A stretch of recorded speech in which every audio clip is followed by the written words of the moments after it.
నమస్తే అండి అందరికీ. యూట్యూబ్ ప్రజలకు నా యొక్క హృదయపూర్వక నమస్కారాలు అండి. ఇది అవుపడిది మనకు మరుగుమందు చూర్ణం అండి. ఈ మరుగుమందు అనేది చికెన్లో కానీ, మటన్లో కానీ, ఫిష్లో కానీ, టీలో, కాఫీలో, దేంట్లో అయినా సరే మనం తాగి తినే దాంట్లో దేంట్లో అయినా పెట్టచ్చండి.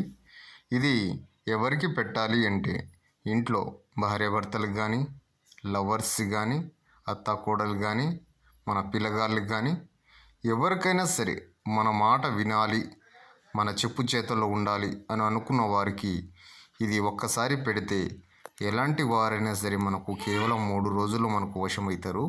మనం చెప్పు చేతుల్లో ఉంచాలంటే ఇది ఒక్కసారి అనేది పెడితే కేవలం 3 రోజుల్లో రిజల్ట్ వస్తుంది. కొత్తగా మా ఛానల్ చూస్తున్న వారైతే సబ్స్క్రైబ్ చేయండి, లైక్ చేయండి, షేర్ చేయండి, మీ తోటి మిత్రులకు సాయం పడండి. ఫోటోలతో వశీకరణ